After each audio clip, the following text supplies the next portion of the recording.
Yes, a very good morning. Mwasize mutya abatulaba no ku NTV mwebale kutwegata kama chaga unaku olwalero. Nakuso mwezi tubala 10 omwezi tuli mu gwa 2 February omwaka tuli mu 2024 nga bulijjo kuva sawa 3 okutuusa sawa 5 ez'okumakya tuba ne programu yaffe ebigambo tebita tunulira ensonga ez'ensonga ddala ez'enjawulo ezo zitambulirako ebintu ebyenjawulo wano mu ggwanga. Nze ali mivule okugikutuusaako era ng'olunaku tugenda kutunulira ensonga ezitali zimu naddala ezo ezikosa ggwe omuntu owa wansi oba omuntu owa bulijjo. Nyongera okujjukiza nti sabbiiti eno twalabye nga akulira oba ssentebe w'akakiiko k'ebyokulonda omulamuzi Simon Byabakama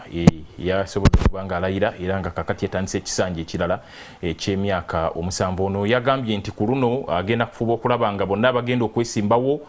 ku kulonda okw'enjawulo bonna nga abayisa kyenkanyi era oluvannyuma lwa Ssaabalamuzi Alfonso Owiny-Dollo okumukalaatira okulaba nga buli kimu akitambuliza ddala mu mazima. Kale ebyo bigenda maaso awo.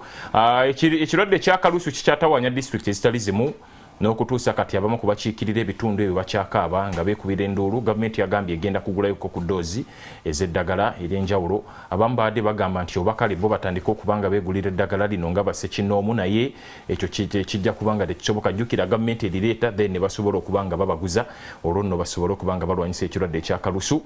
Twalabye awamu luli tubadde tetunnaba kufiiringa nnyo effect ey'amaanyi, naye nagenzeeko ku bukyawe emabegakaawe ennaku nga ziizo. Luli twabadde kugumu kitundu naye kati nagenza okulaba batuuse kugumu 7 ne ngamba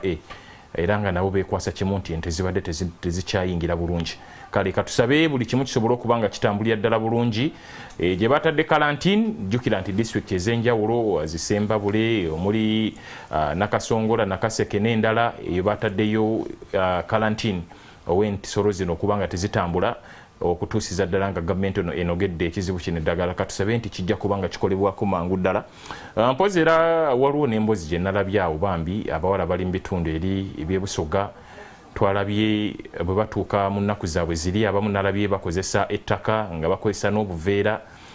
That was really a very touching story. Twagiraza no ku NTV naye ndowooza bekikwatako oba oli awo bayinza okuba nga bakola ekisoboka okuyamba abaana bano nabo basobole okuba nga babeera mu bulamu obweyagaza. Ebiseera ebisinga tubadde tulaba nti abaana abawala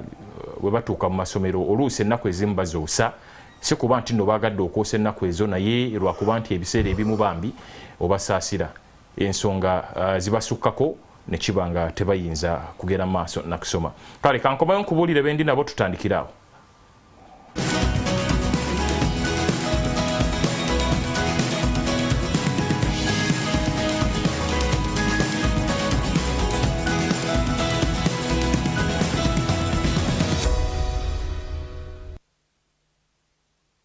Yes, nyongera okubaaniriza ku programu yaffe y'ebigambo tebitta mwebale kubanga mutulaba. Kakati abatasobola kubeera ku TV saawa zino nkiwa oluusi munnange oyinza okuba nga olaba olina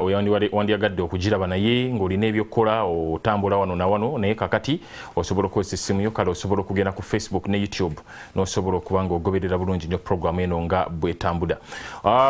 Ngenda kubanga nkwanjulira bendi nabo naye olunaku olwaleero nga sinaba kubanjulira. Twagala tulabe ebimu ku ebyo engeri. Jjukira nti omukulembeze w'eggwanga Yoweri Kaguta Museveni yatadde omukono ku tteeka ery'ebiragalalagala na okozesa ebiragalalagala era nga mu bino mwe mwabadde n'emmira oba mayirungi, abamu bagayita kaati n'ebirala, abamu bagakazaako nkwacyo, abamu mu lulimi olulala abamu ndowooza bagakazaako enkwacyo. Naye wetuukidde olunaku olwaleero nga abali mulimu guno beemulugunya, so nga ate waliwo abagamba nti kituufu ddala etteeka lino lyali lyetaagisa okubanga lijja. Awe tugenda mu buufu omwe tugenda okubanga tutambulira tulabe ensonga nga bwe ziri. Kansooke nanninaanye wano omubaka mujje wali ono mukulu okuva eri waggulu mu Aru era asobodde okubaawo olunaku olwaleero. Katubuuzeeko Honorable Komakech n'oluvannyuma tugende mu maaso. So omutesitisi wa programu n'abatulaba olunaku lwaleero ndi musanyufu nnyo nnyo nnyo nnyo. Amen. Okujja wano ku kitebe kyammwe kya NTV ate kambayuzeyuze kuingira mu mwaka omupya. Amiina. Nsaba Mukama abawe omukisa gwonna gwe mwetaaga nammwe abatulaba. Amiina. Njagala kutumirirako kuwaba ab'eppade. Alu kawunti bakama banga bandita mu parliament navuddeyo natuseere mu Kampala ku makya tuli basanyufu twafunye ka x-ray machine yaganyanze president Dr. Museveni yatusuubiza x-ray machine district number tetulina x-ray tutambula ggulu kilomita 13 wana ogenda elira ate kilomita 8 olusigo omuntu gwotwala mu ddwaliro yamenyese eggumba ate omuntu sanga nawe omumenye eggumba twafunye ka x-ray je kali mu ddwaliro okuva epadde nga mugenda ggulu nalira okukola olusi ne Kampala okufuna x-ray machine yansanyusa nnyo mbukiwaddewo mulembe gwange nga nyingidde mu bufuzi neyanza nnyo gavumenti ne minisita Cheng olw'okukola ekikolwa ekyo mbalamusiza bannaye abatwala muyogeyoge kubanga mwafunye x-ray machine myaka emeka egyo kale 2 nga teri 2 nga teri kama katonda wange kale amudiridde mukulu speaker wa district ye Wakiso mukulu Najja Nasif katubuuzeeko naye atubuulire engeri gyalese ab'omu kitundu ekyo. Mwasuze mutya abakeredde ku NTV olunaku olwaleero nga bwe babagambye erinnya Najja Nasif speaker w'omukubiriza abamu speaker bakiyita mwogezi omukubiriza olukiiko lwa district ye Wakiso. Soko bebaza okubanga mukeredde ku NTV mukola kyamaanyi nnyo ekyo nemba kulisa omwaka omukadde nembagaliza n'omwaka omupya omulungi era nga gwa mirembe nga gwa byengera. Olunaku olwaleero akakuba kakedde kutonyamu naye nga ennaku ndowooza wiiki eno kuba eno gye tubaddemu kaze katonya mpola mpola nkatonotono naye ate mu bitundu ebimu kati nga bwayisa ate amazzi wegagenda ne gakuŋŋaana walabye ekyabaddeyo amayumba gonna amaduuka gonna nga gali mu mazzi drainage system tenabeera nnungi mu kibuga Kampala n'emirirwano naye ne muganda wange agambye bafunye x-ray machine epaida ate neyeebaza epadel neyeebaza Mwami Museveni ne minister wa health naye ekyo kibaite kiraga kwebaliza lwa nsonga buvunaanyizibwa bwa taata kuwa abaana emmere emyaka 4 tebabazi balina x-ray machine ku side it's an achievement naye ku side ya government erina kituukiriza bunafu nekasa ya lobbyinze nekijja gambye ku side ye it's an achievement ng'omukulembeze naye ku side ye eri gye okuva bunafu omukulembeze yaliyo gye kirina okuva mu central government ku side eyo it's an achievement naye ku side eyo gye kirina okuva ewa Mwami Museveni ne minisita w'ebyobulamu bunafu eggwanga nga balifuza emyaka 40 nga district okugenda okukola x-ray ava paida padel okugenda lira gulu Kampala okola just x-ray kiraga embeera gye tulimu ekyali embi fe gye tusinga okubeera nakyo ng'ekizibu nga Wakiso byabulamu era ng'ono wagambye nga tetunagenda ku byebulamu njigiriza waliwo ekigundi ebiseera bye yali topic y'amaanyi waliwo okusika omugwa yali kyali kibira kyekyo ekyegunda actually n'ensonga z'ettaka mwakoma ku kibira ekyo gikyakoma lwakubanga era nze nakimiramu nnyo kirwanirira odi bali bakikubye ebyapa tomayiza ebyapa byali cancelled nekira nekidda mikono gya district kakati ate aba district mu kitunda omanyi muyinza okugaa nti ate bakyali mikono gya district nga mulimu abagezigezi okubeera clear ministry ya lands naye kubana n'abantu abamu mu state house ne bakubye ebyapa nga tebaconsultinze district twekanga bwekanzi galiwo ebyapa 50 ku kibira nga biri already biri out kati tudda mu kulwana na byapa naye nga ministry ya lands yakikola naye nga ate ministry ya lands era erina ensobi gyekola abantu abasinga abakaaba emivuyo gy'ettaka mu Wakiso emivuyo egyo ministry ya lands yegikola open and clear ministry ya lands emivuyo gy'ettaka mu Wakiso nalaba luli minister azze okulaba byakwebuzabuza waliwo ze bayita zone offices emzo ministry zone offices baziteeka mu bitundu nga Mukono to serve greater Mukono Luweero to serve greater Luweero bwe batyo so Wakiso tulina zone offices 2 emu bagita Kyaddondo endala Busiru naye ziri housed at the district ne management yazo ministry ya lands yagitakinga over kati wesanga nga abantu bagenda okuprocessing ebyapa ministry ya lands abakozi ba ministry ya lands babagala kubba misolo Wakiso gye yandifunye ne babypassinga Wakiso district Ministry ya Lands ne bafulumya ebyapa nga tebakonsultinze ba fiscal planners abawakiso nejjukira ku period ngo processing ekyapa fiscal planner aba involved at that process n'aba assessment ab'emisolo aba district. So at that stage babagala kubuka district. Okay. Ministry nekola akavuyo kayo. So Ministry ya Lands yekuba ebyapa ebibiri ku ttaka limu yekola ebyapa nga odde wali ekyapa ekikadde nekola ekirala eyo na mivuyo gya Ministry ya Lands. Okay, oli awo tujafuna akadolala so tulabe kubanga songeyo nga tujogerako bulungi. Sembayo wali ye mukulu John Walugembe ono nga ye ssentebe w'aba business w'ekibiina ekigatta aba business entonotono naye katubuuzeeko tutandikira watubulire n'abantu baffe engeri gye bali bannaffe abalaba programu yaffe Nganzi ebigambo tebitta besimye okubeera wano olwaleero ensonga ze tugenda okwogerako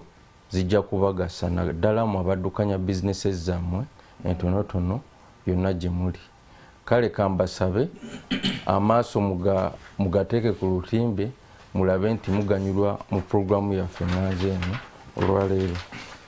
Okay, webali nnyo mukulu Walugembe. Kakati nga bwe ntegeezezza nti olunaku olwaleero twagala tulabe ku nsonga y'etteeka erikwatagana ku biragalalagala era nga omukulembeze w'eggwanga Yoweri Kaguta Museveni yalitaddeko omukono geegamu kwaga amateeka ge yataddeko emikono era njagala nkulage ebimu ku ebyo kakati engeri gye lyafuuse etteeka gw'olina okuba nga omanya naddala gwe ali mulimu guno gw'okulima okutunda amayirungi. Njagala nkulage ebimu ku ebyo kakati ebitakkirizibwa okunywa okusunsula okukozesa obubi ebiragalalagala osibwa emyaka 10 oba okusasula akawumbi kalamba.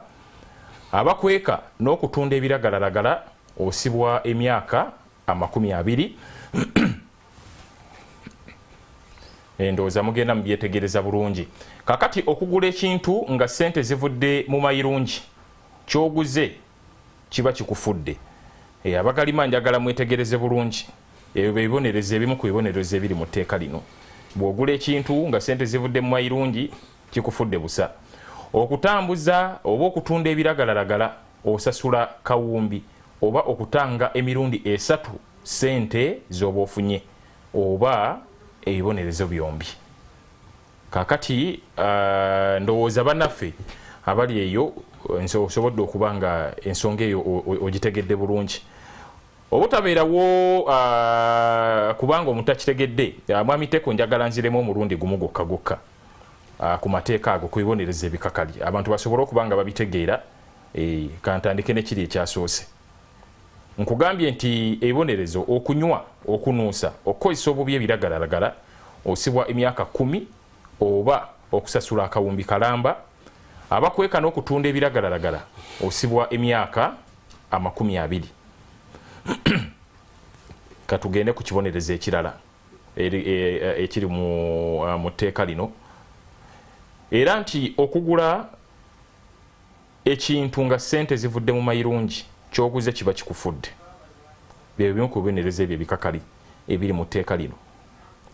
Okutambuza oba okutunda ebiragalalagala osasula kawumbi oba okutanga emirundi 3 ssente z'oba ofunye oba ebibonerezo byombi. Okay. Kati ndowooza ensonga ezo muzitegedde bulungi nnyo bannaffe. Omanyi bino byonna byafulumye wabaddewo okubagana empawa abamu kubali mulimu guno ne beemulugunya ku nsonga ezitali zimu. Njagala nsooke naawe sipiika oba omukubiriza w'olukiiko lwa disitulikiti ewakiso. Mwebamu ku abo disitulikiti erimu abalimi abangi ab'ekirime kino ekyamayirungi. Njagala otumenyereyo ku bitundu ebirima n'embeera nga bweri kati oluvannyuma bo amawulire gano baagafunye batya? Okusookera ddala engeri gye bakireeseemu n'engeri gye baleesemu amayirungi okugamba nti bagateeke mu biragalalagala bye balina okubonereza abagalima. Ekisooka abalimi b'amayirungi tebeebuuzibwako ate nga amateeka gano we gaba gakolebwa gandibadde gakolebwa mu interest mu public interest mu consideringa public perception then not ne factors endala eziyinza okugirako naye ne consultation ku bantu bano abagalima obungi bwabwe ne obunene bwa community bandibadde balina input at least ku teeka eryo ate consultations tezajja kwanze kati mu Central Region ndoza Wakiso ne Butambala zisinga okulima amayirungi ebitundu byange ebisinga olima amayirungi mulimu Kasenge ali mu Kyengera Town Council naye era still si Kasenge yekka party ya Kasenge ne neighbor ne byale bilinanye Kasenge byonna birima amayirungi ne gagenda ne ga crossing ne Kasanje so gombolola bbiri between Kyengera Town Council ya Mayor Walukaga ne Kasanje mulimu abalimi ba amayirungi mangi era approximately bayinza okuba bali about 20 square kilometers mu magombolola agabiri abali enimiro za amayirungi ezirimu so kati ogamba nti okera ku machano ogamba nti amayirungi ogatadde mbiragalalagala nosako n'ebibonereza ebikakali kitegeeza community eyo yonna benefiting amayirungi oba ogirinyeko omulundi gumu ate government bwe galabye nti no ye ngegalabanga gali harmful ati kati ekyogalabanga nga gabulabi kirala lwansonga abakoze etteeka eryo bekwasiza bagita convention on psychotropic substances eya United Nations eya 1961 nti yarecommendinga ensi okubanga zivaayo n'amateeka aga controlling ki enkozesa y'ebiragalalagala nemwe ebiragalalagala bagamba nti n'amayirungi galimu naye otula document ya convention ekisooka amayirungi tegalimu eya 1961 tegalimu 1971 sorry eya 1961 yali ya single convention on narcotic drugs yali kunjaga n'ebintu ebigwa mu kko eryo era narcotics then eya 71 yalimu zibayita psychotropic substances amayirungi tegalimu naye okubanga nti mulimu ka component akali mu mayirungi kebatekamu nga one of the substances zino be are regulated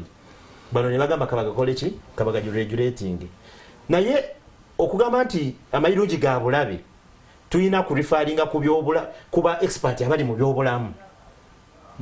waliwo ekitongole kya World Health Organization kyekitongole kivunanyizibwa ku byobulamu mu nsi yonna kiyambako n'okuregulatinga n'okuwa expert advice era kirina committees ez'enjawulo zebayita expert committees eziwa expert guidance era nga buli member wa World Health Organization akakatibwako okutwala guidance eva mu expert committees eza World Health Organization. Mu mwaka gwa 2006 waliwo mu convention eyo yateekawo etteeka ery'okuregulating ebiragalalagala waliwo gye bayita International Narcotics Control Board eri under United Nations. Mu 2006 yagamba nti yagamba ensi advising ensi okuvaayo okukola amateeka aga restrictinga enkozesa y'ebiragalalagala naye nga mwago eteekamu amayirungi. Expert committee ku addictive drugs ya World Health Organization nevayo ne advising board eri ne bagamba nti kat fege tuyita amayirungi nti tegali as dangerous nga boy bakoze eki webogedde aba narcotics control board ate n'ekyokubiri bagamba nti narcotics control board tevunanyizibwa ku controllinga substances zine ziri psychotropic ezitalina narcotic muzo. That was the guidance yali yachi ya World Health Organization. Era same recommendation inegamba nti it is not advisable to enforce international controls on growing and usage of cat. Instead bakole nationwide education on the consumption of the plant. Okitegeera kitegeeza kintu World Health Organization yakiraba nti si kyabulabe sikyabula okozesa amayirungi kiyinza okuba kirinamu obuzibu naye tekyetaagisa kubeera na international controls nga we gali ku njaga n'ebiragalalagala ebirala ku mayirungi. So kati parliament okuvayo nekola amateeka neteekamu amayirungi tetugaana nti ebiragalalagala biba bibi naye expert advice kati nga ya World Health Organization yeetaaga okubeera considered. Kati ogamba nti ga bulabe nga World Health Organization egambye temugateeka ko stringent measures ogamba otyo omuntu nti omusanga n'amayirungi ogenda mu musasuza akawumbi kalamba nga World Health Organization egambye tokikola. So ekisooka kirimu interest waliwo omanyi Uganda yayonooneka wabanga waliwo omuntu afunye interest mu kintu kyonna bateekawo amateeka aganyigiriza abantu so that bakibatamya kyekimu kye bali bagenda okukola ku mmwanyi naye olwokubanga nti abantu bavayo ne bakuba ku nduulu n'abantu abalina interest mu mmwanyi nti baali bangi wesanga nti ekyemmwanyi kirina wekyakola ki wekyakoma naye Museveni yali asazeewo emmwanyi agikwata agiwe pineti naye mu scenario yeemu manya waliwo ayagala okukwata control y'amayirungi agitwale mu ngeri ki nti wogamba nti amayirungi mu tteeka lwakuba etteeka lyo ligamba nti bagakkirizibwa only for medicinal purposes ate nga license Ministry ya Health yeyina ogikuwa kitegeeza ki nti already waliwo akabinja akagenda ofuna license ey'okulima ki amayirungi naye ate bo tebagenda galima bagenda kukwata bano bennyini abagalima bagabajjeko kolayisi okugeza nti amayirungi gabadde atunda isingise omutwalo gumu bagenda soka abateeke mu mbeera ey'okunyigirizibwa balabe nga banyigiriziddwa bo baveeyo oli aveeyo nga zenga bayamba afune license ey'oku exporting amayirungi ajja abagambe gobadde otunda omutwalo nga kugulako meka 1,000 batte ebbeeyi yaki y'amayirungi ne association y'abamayirungi waliwo Wakiso Growers and Dealers Association y'abamayirungi bagigaziya ne crossing negenda etuukira ddala lira wane bagita Wakiso Cat Growers and Dealers erina bambemaz obukadde 2 abantu abagalima amayirungi n'abagadiiringiramu erina bamemba obukadde bumeka 2 kati mu mbeera gye tulimu ng'abantu tebalina mirimu okwata abantu obukadde 2 obajjeko emirimu gyabwe oba ogenda bazza muki abantu bo bazza mu kyalo kuba butayimbwa kwongera emisango gigenda kweyongera lwasooka abantu bakutte business gye badde bafunamu ogye bajjeeko naye nga nekyo weesigamyeko gamba nti mu nsi yonna amayirungi tegakkirizibwa weesigamye wafu tewaconsiderize expert opinion abantu bava ne bagamba nti kyoka tunulira ebyobulamu ze siri doctor naye wengenda nesoma document ya World Health Organization ekwata ku mayirungi odde bamba zofuna expert opinion seta gagenda mu labo okay bali baba agendayo bakola ogwabwe ze siri doctor kyensomye kiba kyekyo so nze ndowooza okurestricting abalimi b'amayirungi ekisooka eggwanga lino lifuna ssente nyingi nnyo mu birime tulowooza nti eggwanga liyimiriddeyo ku agriculture ne okulima amayirungi is part of agriculture nze ndowooza nti kyandibadde nti obanga oyina ekirowoozo ekyogamba nti oyagala kukola regulation ku mayirungi ekisooka tolowooza kuteekawo bibonerezo bikakkalinga ebyo bataddewo kusasuza omuntu akawumbi simanya omusanze n'ebito bikubisa emirundi 3 naye ngolowooza wadde teweetaagawoko ku regulation okulaba nti n'abantu tebagakozesa bubi regulation kyandibadde awo senga sobola okufuna akaklose kali aka World Health Organization keba state ako just akali ka extract kalinga kalaidi nga billing nda kafunani kala kagamba nti tegali as dangerous as chemu perceiving nenga gali dangerous anti kitegeza geta yako regulation but kanga kwa example soda Coca-Cola limu caffeine mumanyi caffeine ali addictive kati ate ali dangerous ku bulamu bw'omuntu kati waliwo ateeka regulating okunywa soda solokera ku macha nengula lita zange 5 eza soda netuloko nenywa nga bwenkola ki nes alimu caffeine tutegeragana so tozagamba nti era waliwo extent y'obulabe toli kintu kirungi nga kiriwo nti tekirina bulabe for example chocolate chocolate omwana akakuva mwana yakutuma chocolate ogenda noyo ya chocolate nolya ne chocolate ayinamu components eziri addictive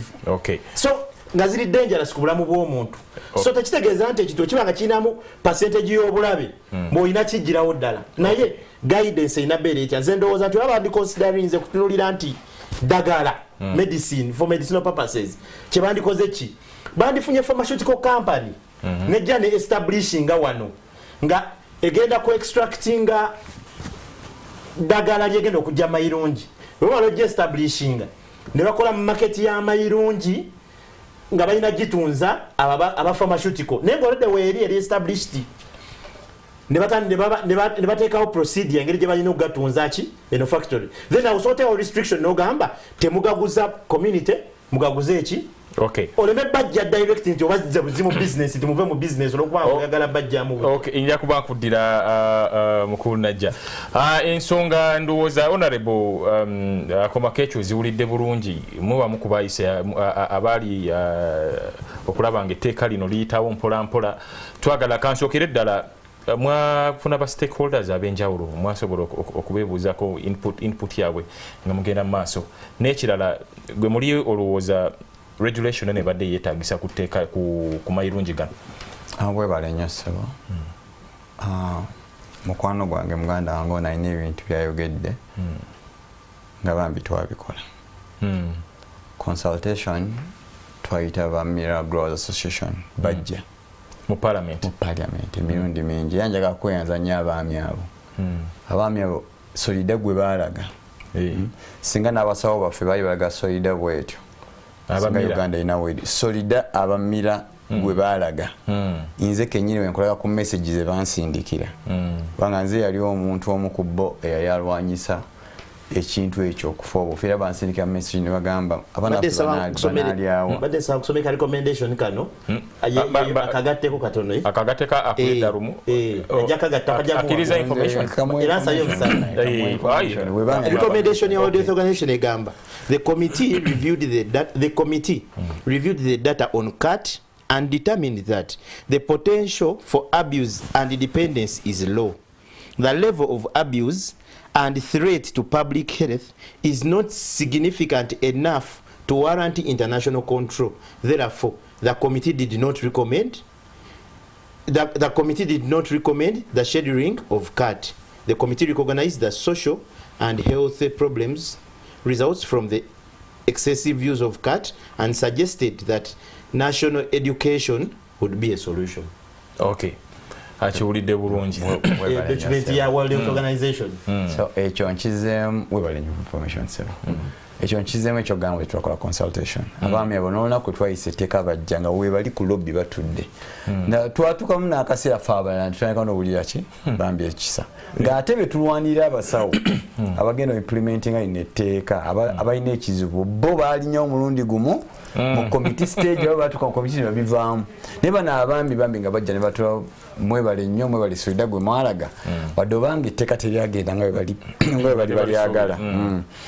Lwa nsonga zino omanyi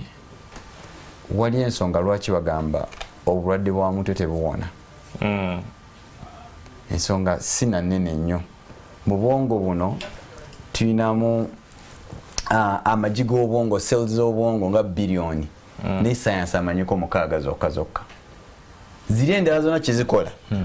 teri science kyamanyira paka leero abakugu bakyanoonyereza ziri endala zikola ki kikukola obulwadde bw'obwongo ne bwokola otya tosobola bujjanjaba ne buwona mukira kuweyaweyawo katono bwotyo olina addawo alina okuba ku ddagala alina okukomera amira eddagala kati wetudda ku kya drugs bwe ngenda okweyanza President Dr. Museveni etteeka lino libadde etteeka erimu ezzivu okuyisa era olunaku lwe baalisoma nze naye nyimiridde wama etteeka twayisanga ffe mu parliament twayisanga 22 mu August nejjo wano jjo okosa jjo president ataddeko omukono nze badde nfulumira procedure order nga njaga giraisinga speaker n'agamba kakkana etteeka lyakoze eki lyayiseemu ku lwaki njogera bwentyo research aliwo alaga ku bitundu 7 abaana baffe abasoma mu Kampala ne Wakiso bonna bakozesa ebiragalalagala ekitegeeza olaba ebitundu 7 ebitundu 30 be baana bituyina abatakozesa ku biragalalagala ne abaana bonna abagraduatinze oba emakere oyina abaana 10 manyambo abaana bitundu 7 bonna bali lost muki balina ekirwadde ekiragenda kuwona kitwogerako nga ne mayirungi kukoza ki kwotadde research ono gwalaze World Health Organization gwafulumya World Health Organization era avayo n'agamba bannange tetukolanga research amala ku CAT era wogenda ku website obujja kisangayo mbufe nga World Health Organization research gwe tulina ku CAT tekola ki tamala tukyalina ogenda nga tweyongeza ate bana abazungu bazibu nnyo teri muzungu alya CAT ogende bwe tebaliyo abali amayirungi kyokubona batebanateeka mu ssente ziri mubanoonyereze bali akiboba koledde America mu rehabilitation center teri bo bali mu heroin njaga kati ali eno East Africa ne mu sub-Saharan region kati bagateeka mu ssente kitukakatako nga ffe abaddugavu tekemu ssente kola kitunoonyereze naye kati lwaki njogera bwe ntyo nze ensonga mu eyandeta ku parliament natya nnyo ndi musawo kolidde butabika ne mu rehab national rehab nenvawo nenkola mu Saint Center siina muyaga gusajjanjabi mu Uganda muno ne mu America mbajjanjabi abayaga bajjanjabi ne njagala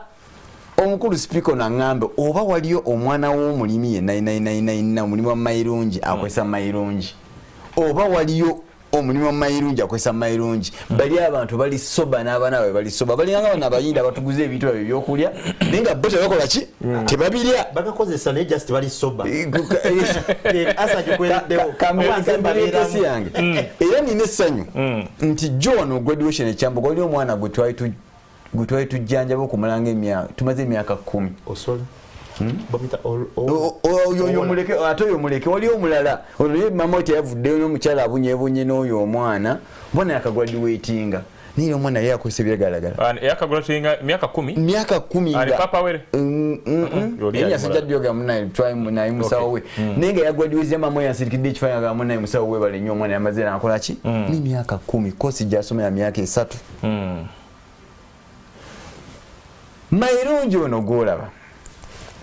kati katandika mumwogerako ono omwami ayogedde ku caffeine kituufu mukakola mulimu caffeine si mubi kiri awo naye quantity alimu woteekamu quantity kati ngenda kuwali ebyokunywa nga mulimu caffeine nga 10 times more than normal caffeine oyo afuuka mubi era oli ebyokunywa wano bye twali tuvanyisa naye kambyogereko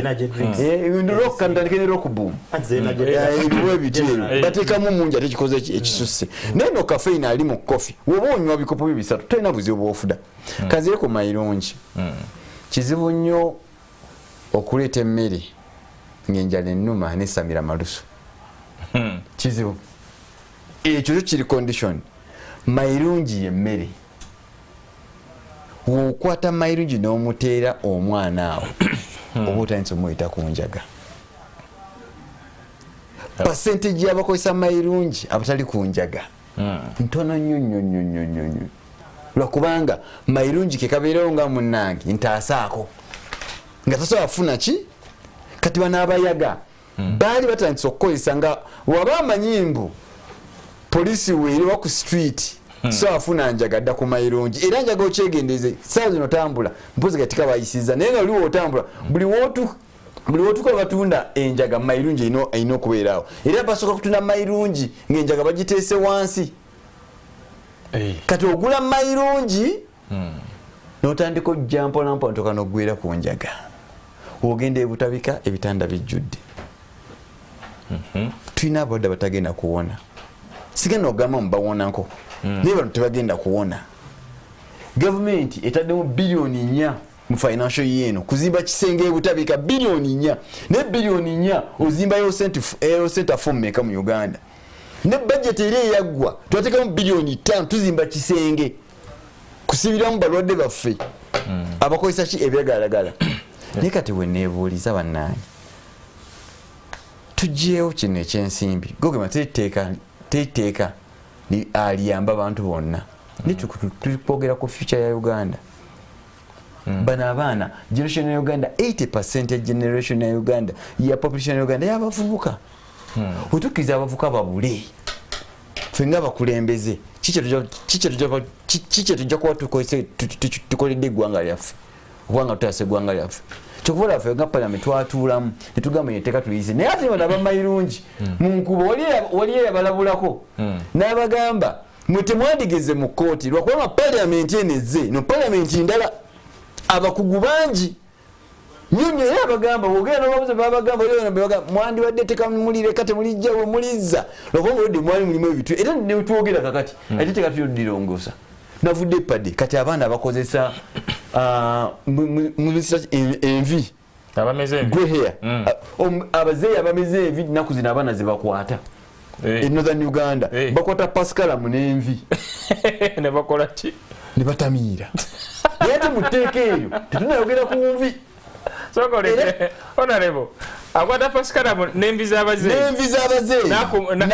nekimukuba lwakuba mu nvi ezo mulimu salfa mungi nnyo ate salfa akuba kati olaba lebo gyetutuuseemu kati awo ndi mu Uganda e Liberia noonyezaako kati e Liberia batandise kuziikulayo bafu bali kuziikulayo bafu eggumba ly'omufu lirimu salfa mungi kati bakwata eggumba eyo ne balisekula ne batandika okweyokya ye generation gye tulimu ey'okweyokya na kubula generation na millennial tubayita ba millennials ba millennials bano abavuka tebagala stress tebagala kumanya bo bali entitled nina okulya mama mmere eriwa tamanyi bweze kati wotamuwe mmere ng'agamba am stressed kyokuvola n'omunaona se ennaku zino akoma n'agamba daddy am stressed am stressed kati waba stress yekiddako alina okufuna akamurelivinga womakinga akamurelivinga kali readily available oba omuse enkya bano abaana bagenda kujja batubuuze lwaki temwatutaasa ku etteeka lino okuteekawo biliyoni emu kukanga bali abantu etteeka teligenda kujjawo omuze gw'okweyokya naye ligenda kukendeezaako nga n'omuzadde wakola ki wakwatiraawo nze neyanza president neyanza parliament teri muntu nekakati bwenjogera ffenna abatudde wano wogamba obuuze oba si immediate family mu extended family waliwo omwana omu eyawaba ng'ali eyabonabona nakino ekyole naye ate ono wamairungi ali eyo alima yagamba alikuweerera mwana we ne baana bameka abawabi lwakukola ki lwakulima kidda bannaye walingayo ebintu abantu balimanga ebirime ne bafunamu ssente mairungi yakajja wano juzi okutandika omumulima edda tebamulimanga aba tebabeerangawo oba oliawo okay kagende wa mukulu wa Lugembe Kasassekandi Ibrahim agambye ono nti abantu over obukadde nga 8 be bali mu mulimu guno mukulu wa Lugembe naliko nafuna omukisa n'engendako e Somalia eyo nga ndaba ennyonyi ezisomba kat okuva bamujja nnyo wano e Nairobi kyekimu ku kyetunze ekisinga okubeera ekyamaanyi awo e Somalia era ekisaawa ennyonyi nga ziri gundi nnyo ogenda okulaba kyekize kat naye anyway ku business point of view abantu bo bayingiriramu wa mulimu guno ogw'amayirungi era n'ekirala kitegeeza ki eri abantu kakati abo ababadde bagatunda ngamu aba business kati nze ndoza tugasa ebintu bingi abenjagala menye ekisooka okunywa biragalalagala bino kintu kirungi nedda naye ate nebiragalalagala mwe muli levo kati oteekawo levo nti okunywa mwenge bigere nanywedde walagi nanywedde bia nanywedde kawaini banjawulo tolaga nti mwenna abanywa omwenge tubatwalirewo ki tubatwalire wamu so tuteekwa okufuna ekintu kyonna tuteekwa okukiregulatinga naye ng'ate tetuyisaawo etteeka lino kyerikola ligenda kuleeta obuzibu nga bubiri number 1 buli lwo stop kati kankuzeeyo ku covid bwe bagana abantu okutambula abantu bodaboda zatambulanga naye ng'oli alinya bodaboda walaba omusirikale ng'avaako nga beesanga wali nga beeyongerayo nti kati buli lwoba ne demand supply eteekwa okubaawo kati demand ya kat naddala kat oyo bw'abaawo etteeka lino ate ne liyitirira okuteeka ebibonerezo ebikakkali kawumbi kamwani alina akawumbi baseka n'okuseka kinawo oli bwaga nti tofuuka wano osasula miliyoni 100 era oli ajja kukolaki wajja tegera tuli serious ekitegedde so kati bw'oteeka ebikakkali ebyo ebitali serious kuba nti omuntu ali butambala ali makati noga ojja musasuza akawumbi kamwaja kankikole tunalabire eyo okiwulire kanagweramu eyo so therefore bw'oba tosotinze kintu kya demand anyagula kati ono lwaki amwagala first of all tulina abasomali bangi wano aba Ethiopia abantu bafe abava Eritrea abava Djibouti abava Yemen oyo kati is part of their culture ne bwokola otya tosobola kubajja ku kintu kye bayita kaati. Nandi kakati bwe baba mu Uganda baba balina okugondera amateeka agafuga eggwanga. Anti kati nkugambye nti gwe oyinza okuba oteddewo etteeka lyo naye gwe olishuwa nti ajja digondera nti gwe bwe bakutwala Bungereza ne bagamba tolya nseenene kyogaba naye Uganda tebazirya. So issue eri bweti nti ekyo tusobola okirregulatinga ne mutubajjamu empisa eyo kizibu. Kizibu. So therefore nti ku kintu kya kaati naddala kuba kaati ne evidence eraga nti ali nega bagamba is a mild stimulant. Is a mild stimulant era ne evidence yenna talaga nti we have a big problem in that area. Kati banafa abalese etteeka lino nze my thinking is like this munsonyiwe nti one bekwasiza ekintu ky'abaana okukozesa ebiralagala which is a problem actually. Yeyo eri problem naye problem eyo ekwata ku masomero ekwata ku bazadde ekwata ku bintu bingi ti omwana waviire eka n'agenda n'agula amayirungi already oba omuluuzinze gwe ng'omuzadde already gwe nga addukanya essomero omwana oyo oba omuluuzinze. So okuleeta etteeka lino it's too late, too little, too late. So ffe ng'abazadde tuteekwa okuddayo tukole omulimu baana baffe tubakuze okukola ekintu ekituufu naye tuli absent parents. Tukeera ku makya tudda kiro kati abaana ne tubalekera TV n'abakozi babakuze kati ne omugugu gwaffe gwe twandikoze ate ne tugutika gavumenti ekola amateeka nga gano nga tulowooza nti amateeka gano gajja tutaasa baadde tegajja tutaasa. Kati katuddeyo ku kintu ky'akatale nti Kenya bw'otunda Rift Valley yonna erima ekirime eki kaati era President Uhuru Kenyatta bamumana akalulu ga Somalia ebamya akatale ka kaati era ono Ruto kyamuyamba kudda kubaga bananga akatale twakaoze eki twakasootinze. So East Africa akatale ka kaati mu East Africa moka kayina $4 million kitegedde. So tukoze tutyo okulaba nti tulima kaati ono ne tumutunda naye nga ffe tetumulya kale tulabe nti abaana baffe bakola ki. No osobola olima ekintu kyotali. Abasajja mu Zimbabwe balima tobacco ne bo tebamunywa ne bamutunda mu Bachina ne bakola ki. So osobola olima ekintu naye noyigiriza abaana bo nti kino tebakola ki tebakira. Nzizeeyo ku ky'omuzadde omulimu gw'oteekwa okukola eka naye akatale kano tukeetaaga tuteekwa okukompitinga naffe nga Uganda tufune katale kaki akakaati. Kati license gye baataddewo ensimbi ze baataddewo okufuna license sente empitirivu saategedde bulungi oba kawumbi oba kiki naye sente empitirivu bwe zityo. Kati oba okoze ekitegeeza akatale okalekedde abantu abatonotono kwegamba balina esente ezo omuntu wa bulijjo obanga omugobi muki mu bizinesi eyo gwe akatale okeesigalize. So nze ndaba ye objective esooka okulaba nti omuntu wa wansi alima bamugoba kati oli asigaza akatale nga kake kuba yasobola okutwalayo akawumbi afune license. Ate n'okuteekawo ebibonerezo ebikakali kawumbi $5 kama sente ezo omuntu wa wansi aba azigyewa kiwedde. So etteeka eryo therefore liri unrealistic ate teri it's not even a deterrent, it's a joke. Kwaba ogamba nti bwe nkukwata n'amayirungi ngena kusaba $5 twaga kale katulabe you know. So ekyo is therefore a big problem. Kati bwe tudda ku kintu ky'amayirungi gundi marijuana enjaga enjaga nayo erina market yayo era mu nsi yonna $14 ey'amayirungi ge batunda mu nsi yonna. In fact n'amayirungi kati bagakozesa okukola engoye bagakozesa mu bintu by'obulamu medical. Ekyo gavumenti si kyeyagala okulaba nga bagakozesa positively. Naye lwaki ogoba bana abatono nga license ogiambusizza? That is the problem. Fenna gwe regulating gavumenti eteeka okuba umpire kitegeeza nti gwe obeera awo n'olaba gwe tokuba kuuli gwe tokola kino gwe tokola kino naye tosobola kukozesa tteeka tekulaba nti ate abasinga obagoba n'olekamu ono babiri basatu kwabe basobola okuleeta akawumbi kati abo weekubiriridde. So in my view therefore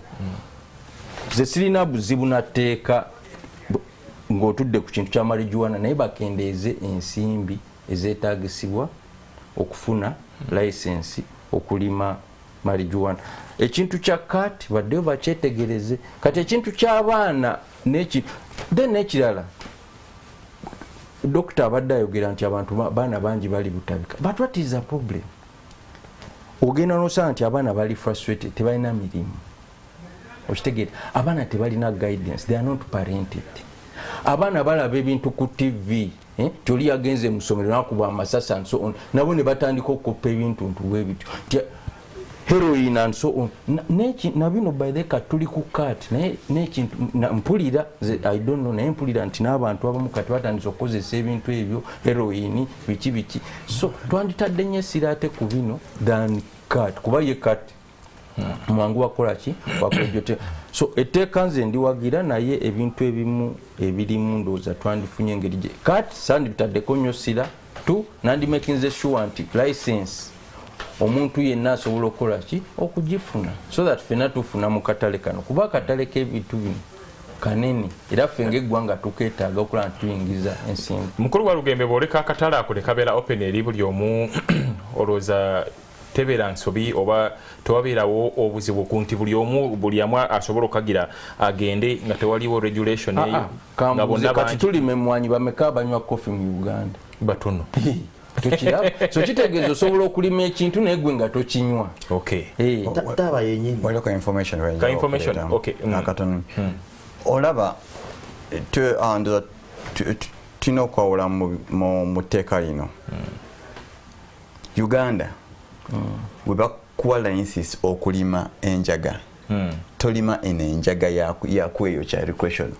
bagala olime medicino byanjawulo. Kati bano abantu baffe abasinga bo balima eno ey'okweyokya kati bamwe ogamba mbu olime medicino license ya sentiment kati wenzija wogira okulima medicino requirements zeetaaga zokka weetaganga obuwumbi 4 okusetinga nasale. That is the problem. Okusimba medicino okutandika nasale bed ba doctor okubeera olina okuba n'obuwumbi obu buna betugamba ati okusetinga business eyo ekitegeeza mu Uganda muno oba tosobola kusasula license yakadde kamu tosobola teko regulations zaki zokusetinga oba tosobola kusasula kawumbi kamu tosobola kutandika business eyo standard gye baagala abazungu kichenjayo kuleta kati ono gibali ekaseso rode waliyo factory yaba Israel yaba na Uganda bameka basobola okuba n'obusobozi okukola statement yawo awo tujamba alifaliza kwa Israel kitegeza ngoba bada Uganda aneda senga bana Israel otujira wano senga bana Uganda bubanga oyina obusobozi obokusettinga eddwaliro obo oyina sente izisasula license eddwaliro kati tojja kuŋŋamba oyagala omuntu tasobola sasula billion emu ya license y'okulima enjaga naye ate oyagala alima enjaga enjaga gye twogerako si eno gy'osanga ku lusuku nedda dokita tukolebe bali gye baagala ndala nnyo bali gye akotaka information ekya seta kati ate mayirungi tebamukolamu ddagala akawumbi ka mayirungi nedda mayirungi tebamukolamu ddagala nedda ekyo tekiriyo ate ekya mayirungi bagambye bajja kubeerayo commission gyogendayo ne mutuula n'oteekawo regulation olidde kyoyogedde ekisooka bagambye mayirungi only for medicinal purposes gwe kanyini ogamba mayirungi tebamukolamu ddagala kitegeeza oba bagambye olwokuba tebamukolamu ddagala lidako olwokuba tebamukolamu ddagala ate nga bagaye omulima only for medicinal purposes kitegeeza oba ogambye abalima amayirungi muve mu katale. That is the statement. Ekiro kiro sawa zino ogamba tebamukolamu ddagala naye etteeka lyo ligamba only medicinal purposes ate etteeka litwaliramu nebiro ebiragalalagala byonna nga si mayirungi gwokka. Nabadde clear nga ntandika nagambye nti okuregulatinga ebiragalalagala kituufu naye restriction ku bintu ebimu by exceeding the limits. Nze nakulira Kaleerwe banzala Kaleerwe nakulira Kaleerwe era namalako emyaka gyange gyonna okutuuka gye nazimba community gye nakuliramu nalaba bana abalya mayirungi abanywa enjaga bakola ki but community gye nakuliramu not nti majority enyo enjaga nze sinywa nkoko njaga siri nkoko mayirungi nena kulira kalere no siri wa mukisa ati kati kiri bwa kiti lwaki njogedde nze gye nakulira abantu amayina perception nti buli muntu akulira mu bitundu ebyo kamwocha kalere ebichi ebyo ndi ye kifaananyi kye balina omukola ki omulabiramu nze ndowooza ki statement yange esigala egamba nti okurestrictinga usage ey'ebiragalalagala kituufu naye mu butuufu bwabyo mulimu ebimu nga bayiseewo wekirina okukoma okugamba nti omulimu w'amayirungi omusaba akawumbi nze nkugambye nfunira nkwedde example abantu abalima kati mu square kilometers 2 weba mulimu abalimi abawera emitwalo 3 olowooza aliwo abalimi bameka baweza yiike 10 bayiike 5 naye oli abeera alima yiikemu on average kankugambe nze mbeera mu Wakiso era ne benjogera actually kanso yange yaggwa era abalimi bamayirungi bajja ne mu kanso nga balina bye bali basaba tubakolereko naye nga basaba tubayisizemu eddoboozi lya tutuuse eddoboozi lyabo naye abantu abo abala kyafuna inani eka for period ey'omwaka yembalaye kati gogamba nti omuntu atasobola kuleeta kusasula kawumbi ave mu business etteeka ligamba bwe omuntu atasobola kusasula kawumbi ave mu business etteeka ligamba kiri eri jjajja agenda osala omusango jjajja alina olulabo omuntu komako ekyono gwe bakutte mu musango guno muli wa mayirungi oba munyi w'enjaga waliyo okuba nga oli mukozesa naye nga totunda toli traffica obanga okozesa etteeka ligamba basooke bakukwate bakutwale mu ddwaliro butabika gavumenti ekujjanjabire bwereere olumala okujjanjaba woogana okujjanjaba abo bakusaba ssente kati bajja kulaba mu nsawo komako ekyasobola biliyoni emu oba nedda komako ekyasobola miliyoni 10 komako ekyo mujjeko miliyoni 10 miliyoni 10 ziragawa wulira kati gye ziraga miliyoni 10 zigenda mu kujjanjaba bantu bakozesa biragalalagala bino obanga gwe abadde atunda oli traffica bakujjako biliyoni nokusiba n'ebintu byonna byonna babitunda olumala obitunda sente ezo zirina okugenda mu kusetting up rehabs ezigenda oyamba bana ekifaananyi kituufu eky'abantu abalima amayirungi ekifaananyi kituufu temukirina muve kugamba nti bajja mu parliament ne mubalaba ekyokubalaba kirala n'ekyokonsidaringa ebirowoozo byabwe kiki kirala ekifaananyi gwe biliyoni y'esente gy'oyogerako ku balimi b'amayirungi n'oyogera obukadde kati giteme dividing by 10 n'oyogera obwogezi obukadde 10 era ne bandigambye obukadde 10 nyingi abantu betwogeramu capital waabwe mutono area gye badiringiramu ntono omugamba asasula akawumbi kinene kyekugambye mu control tekyandibadde kibi ne mu control yasusse weyina okola ki weyina okoma era kati olaba n'abalimi b'amayirungi bennyini bagamba ffe tetulina buzibu kusasula musolo tetulina buzibu kusasula license naye bakole ekintu ekisoboka mu ngeri kiti olaba nti abadde alima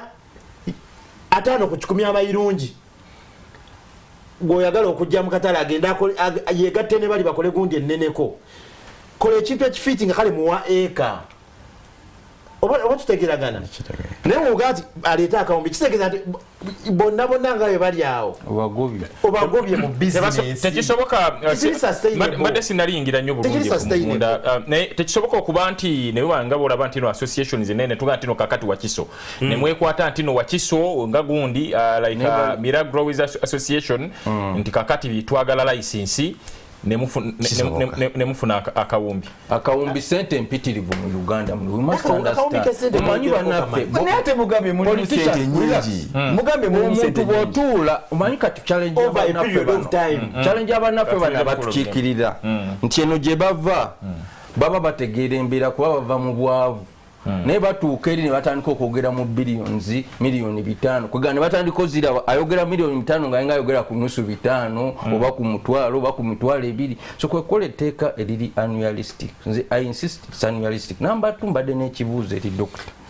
bakola study ne balaga nti abalwadde b'emitwe percentage ki abajjanga bakozesa kati percentage ki ebajjanga bakozesa banuusa mafuta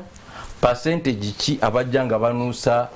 njaga percentage ki abajja ng'abanuusa nvi z'abazeeyi nga bw'ayogera. Ate n'ekirala So lwekyo kituwa picture nti wakati oyinza ofuna solution ng'olinga ajjanjaba omusujja naye ng'omulwadde omuntu gwe gukola ki gwe gumuluma. So atubuulire problem tutegere exactly obuzibu buliwa. nekwekyayongereko kino kirireetikako kino nagambye the World Health Organization nakye yakolako kati newabawo statement nti ne research aliwo ali lacking kati ngono wagambye nti waliwo abuziza tewali research yakolebwa naye already answer weeri nti research ali lacking. So instead of facilitating research mubere nti research eri bweti nebweti basing on research tutuuse wano era this is what we have. Muleme gamba nti no gundi recommendation y'abali yeri based on lacking research oba research teyali enough. Honorable Komakech mbadde nsaba tusooke tuwummulemu katono bwe tukomawo awo wennyini ku research wogenda okutandikira osobola okubanga otunnyonnyola ebigambo tebitta katuwummulemu tukomewo. Yes, mwebale kubanga tukyatambudde ffenna programu yaffe ebigambo tebitta ensonga tukyali kuteeka eri kugira okwesa ebiragalalagala okusingira ddala ekigambo kya mirakat oba amayirungi kyekitegeeza eri abantu ab'enjawulo. Maaso awo nja kuba nsomezemu ku ndowooza zammwe enamba tugenda giteekawo ku screen awo tulabe mujja kubanga muweereza endowooza zammwe naddala ku nsonga eyo ey'amayirungi wetunaba maaso awo akadde nga tukafunye tujja kuba tusoma ezimu ku ndowooza zammwe. Mbadde wano nga waliwo ekinsanyusiza wano honorable kyayogedde ekyabavubuka okutandika okunuusa envi. Seriously simanyi awe tutuuse. Okay, honorable Komakech tumuliddemu nga abakulu balina kye basabye okubatemeratemeramu awo research alaga biki n'ebirala. Nga sinagenda ku research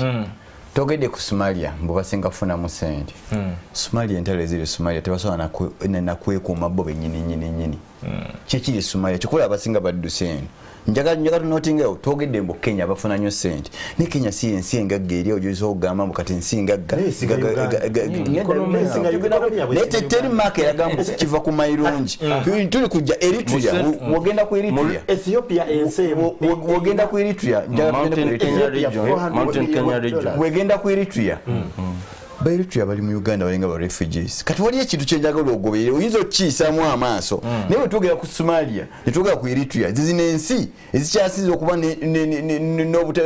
n'obutabadde mu nsi yaabwe. Ate bazze wano naye bazze mu Uganda ate baagala era tutambule mu ntoli zaabwe. Tetuganye ssente mwezi naye tetuyinza okukola ssente mu mwanyi. Tuyinza okukola ssente mu birime ebyo tuyinza okukola ssente mu nte. Ssente zetufuna mu mata getwala ebwe mu nsi z'ebweru nyingi nnyo. Lwaki tuba tugenda mu kino ekintu ng'ate kitta abaana baffe kitta ebyobuwangwa byaffe abaana bagenda kufa. Research aliwo alaga bwaki Dr. Naku director wa Butabika National Referral yajja n'atulaga abalwadde basinga okufuna bakozesa mayirungi as a stepping stone. Katika iwachi leo okubuulira omuntu aba onywa omwenge tatandikira mu crate atandikira mu cupa emu n'emukuba n'anagwayi enkya n'anywa ku cupa 2 enkya 3 mu njagala bino byagala tete kiriyo togenda sanga olimbu ye akozesa packets 5 ezaki eza mayirungi nedda kyebakola asoka neyeyo kyamu kasigala n'atekamu ka mayirungi yenjawulo eri ku mwenge oyinza okugenda n'ogamba ngenda kunywa cupa 5 oba 6 wizote sikyakubana ogenda ngokola kiwulunga mu mayirungi togenda kwonga packet oyongerako ekisinga ki potensi kati ate mu mayirungi ono gwetwogerako mayirungi talina caffeine ayina cannabinoids ekemika emu eri mu mayirungi wadde oba mu potensi etono naye ate yeri ne mu njaga kiringa nga nza gamba mbu ngenda ggulu kasankwata bombo road pa obongo butuninga kuki ku ggulu sijja kukwata Masaka road ate nga membo ngenda ggulu kati oludde mayirungi ono ategeke kubo mu mutwe ono omwana watandika okukozesa mayirungi omuntu yena atandika okukozesa mayirungi ateeka final end use njaga Dr. content ya mayirungi yenjaga ndi kujjayo ndi kujjayo gundi CM ngambi simulation CM sina content ne chemicals zenyini amayiro kati ayina bamita cathinone yeyo kalimu anti hata munjagalete muri cathinone nenda munjagalete content eziri muri na gundi simanya acidic simanya munjagalete tetrahydrocannabinol ne kaka kukojera no cathinone mu mayiro je kayaliyo alitalimo munjagalete esano ne mugambo mu mayirungi mugambo content yako kandi kuna mayirungi si yenje nakubuza ekibuzo information nakubuza ekibuzo benzini ya acidic tetuganye substances ezo zonna mwezi teziri mu mayirungi ina only one ne bwe tugamba nti mweziri cathinone mu balwadde abeebutabika twandisuubidde bwe kibanga kituufu kino twandisuubidde nti Eritrea n'Abasomali n'Abasudan be bakyasinzeeyo kuba basinze okozesa ebintu babafunayo no yes but are you saying so that's the point manyi omanyi kyetugamba ku evidence nti mujja n'ogamba abalwadde abasinga ebutabika bakozesa mayirungi ng'ate nga tumanyi nti abasinga okukozesa ebintu bino Basomali be Eritrea and so on ate n'osanga nti namba zaabwe size zisingayo conclusion gy'okoze ayinza okuba nti evidence gy'olina tebackinga ki conclusion. That is the whole point. Tetugamba nti for us to agree on a regulation naye tetwaga tukole flawed conclusion tugambe nti kati yakoze ya forcing abantu abadde banuusa amafuta for a long time ate manyi bangi bali butabika because I know it ku street si ku so bannayuganda abavubuka abakozesa abanuusa amafuta n'abakozesa kati abasinga abanuusa amafuta be basinga, isn't it? So therefore ayiro sobola ganti ate abasinga ebutabika bakozesa kati nga n'Abasomali si be bakola ki si be basinga kyenva ngamba nti evidence oyo kyandi twetaaga. Let's look at especially that section here ya cut data aliyosa nyeteeka bino njagala bayita nyeteeka odikola kamalize zali committees bili zali committee of internal affairs ne committee ya health ekitegeeza minister of health Dr. Cheng Ruth yali mutambo awo anti najja ne team ye beneficiary license ya kuba ulamu bwaffe internal affairs ye mbukati ebyobulamu license tumumujjeeko atana kufaala. So in other words licensing ifuna internal affairs ye omuntu wa finance tugamba segregation of duties tosobola kujja n'ogamba pushing etteeka yamba abantu ate gwe wenyini n'okulicensinga gwagenda ofuna sente za license gwagenda okola kitegeeza nti automatically oba ogoba ekintu ekinakugasa. That is the issue. Bali badde batekawo independent board egenda okola regulation. Ministry of health netuletera akawera kujekali netuletera bagenda kufuna commission egenda regulating under Ministry of health under Ministry of health never jja kujja nabana abakozesa ngatikano balina gundi bachi organization balina ofuna omuntu omwave nga naye atulako eri nabo bagenda kulabona abakiikirira abali mamira bali nnyo naye nga omuntu agenda okulya akakiiko ye Ministry of what? Ministry of health. Kati musajja wa mira meeting ajja kwogera kyo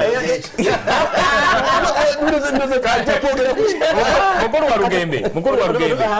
wa Lugembe. So what happens kuba ebitundu nga Butambala Kasenge n'ebirala ebisobola kukola omanyika Uganda tulina ebuzibu obuze wano mu luzungu tukiyita puritanical thinking. Oyogera ebintu osoma ekintu oba mu Bible tugamba tetwagala bano nti gundi nti kati abo bakoleki bagende fenna nga bwe njogedde teri muzadde yandiyagadde mwana kutandika kukozesa bintu biragalalagala naye challenge tulina nti fenga abazadde and we need to go back to the family unit. Fenga Uganda tugenda leeta ebiteeka bino tulete homosexuality tulete anti-drug naye ng'obuzibu buva waffe waka. So the issue is like this. Gwe oba n'omwana wo abantu abo bonna tubayise ffe twagenda ebweru okusoma nga abaana bakozesa ebiragalalagala bino naye tetwakumba nako wadde kintu bwe kiti because foundation yaffe yali strong. So kyangamba abazadde abali nti yes etteeka lino ffenna tuliwagira naye liyiseewo naye obuzibu obusinga buva waffe waka. So fenga Uganda zino sente tuzeetaaga ebyenfuna bikulu kuba Uganda bwe yavuwala twebuuze bano abaana ki ekibaletera stress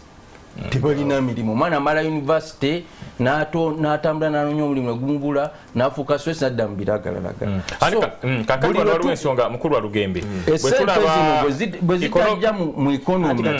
economics versus health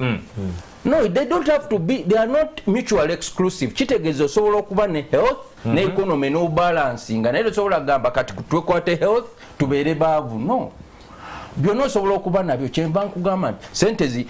kubuziza ekibuuzo nti ffe tulima emwanyi tusiiba ku kaawa nga tunywa nedda yes so kitegeeza osobola olima ekintu n'otakinywa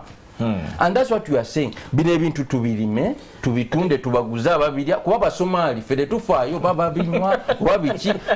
is not our business to control ki kye banywa kamalirize kitegedde ffe tubirime tubitunde Uganda efune ensimbi naye kyensaba abazadde tukole omulimu gweteekeddwa okukola mu maka gaffe katuleme kwesiba ku mateeka tulowooze nti amateeka mu parliament ge gagenda tuyamba okutereza abaana baffe omwana watuukira okwesa ebiragala ku university already aba lost yes aba lost so etteeka twandiriwagidde naye bakyuseemu ebintu ebimu license sente empitirivu nnyo ziringa ezigendereddwa okulaba nti abantu abatono babagoba mu business eno simanya abagatula nabo bagwa mugundiyo mu doketi eyo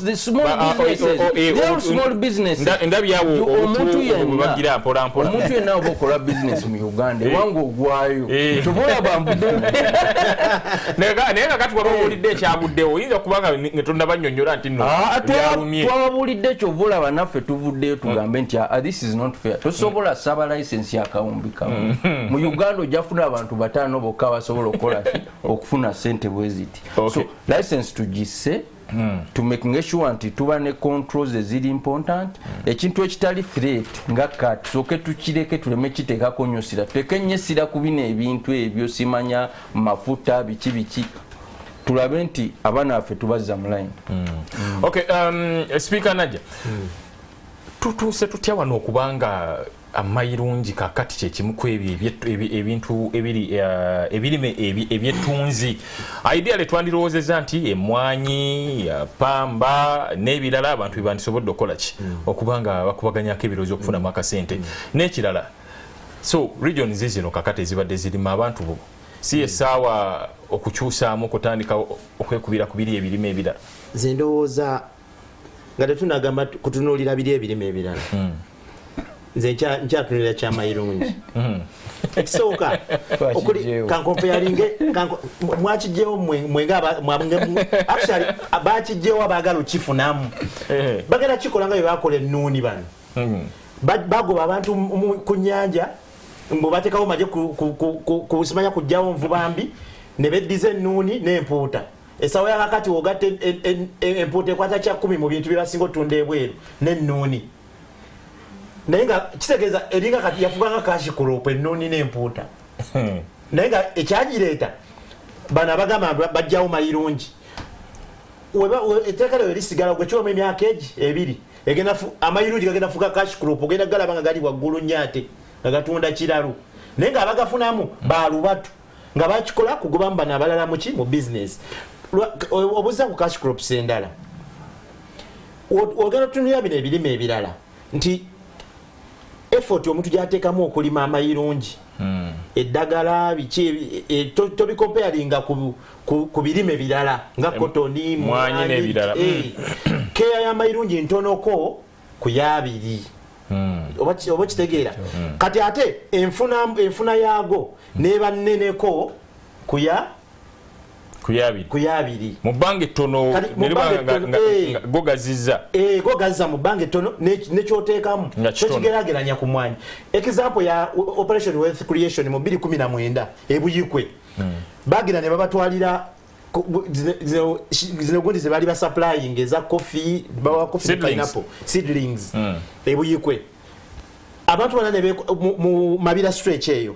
supplies batwalayo abantu ne bazizira nga bazizira reason bagamba bo baagala mayirungi bandi bawaddemu it was 2019 operation wealth creation yabatwalira pineapples and coffee seedlings ne bazigana era bazijjeyo ne bazitwala ne ba supplying ewalala bo ba preferinga mayirungi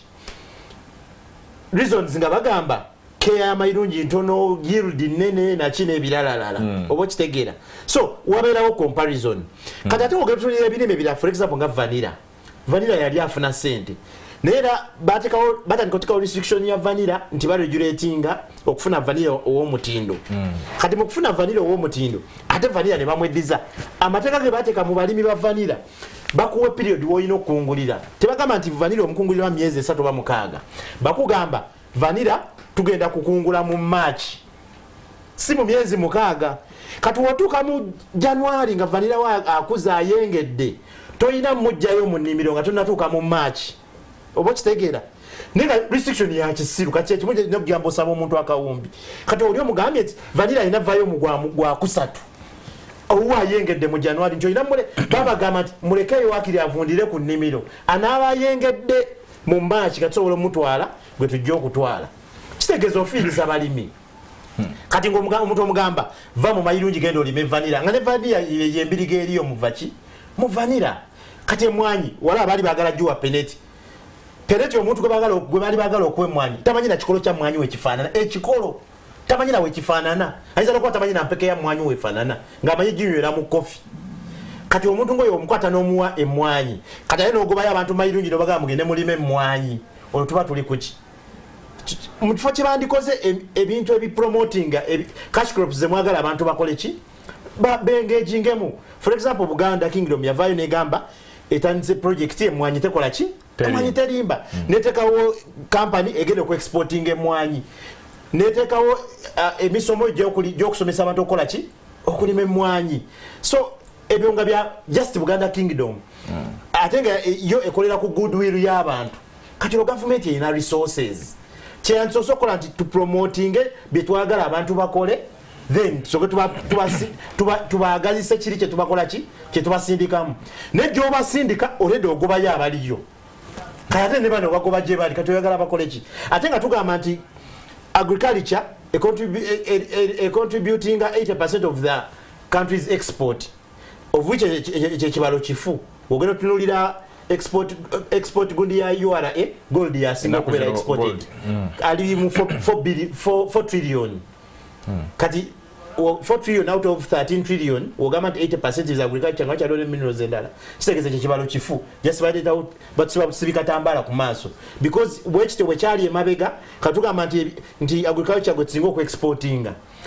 tuba tulimba abantu nti muyingire mu agriculture ninga nekitufu tesite tukola ki ate nga ne gold percentage tufunako ntono ate ne gold ayimwa amateeka mangi kitegeza buli gyogenda okwagala osindikiriza omuntu agenda akole obulemesa kati abasuubuzi walabye bavudde abakasita bagamba nti abachina bano bachono babadde agamba nti abaisirairi bali basobola olima enjagala okuba bo balina ssente kati kyekimu ne wano nti abasuubuzi bagamba nti bano abajjanga balina tubayita bamusiga nsimbi ate bayingidde mu bulimi obutono for example nze nnunda enkoko waliwo company to be specific bagita esala koko yajja wano yatandika mu kutunda the old chicks of which okwaluza izo parent stock kiyinza okuba tekiri common abantu babulijjo kikola which is okay nejja nereta ne importinga chicken feeds okitegeera so ebyo bintu bibiri the old chicks ne chicken feeds which is okay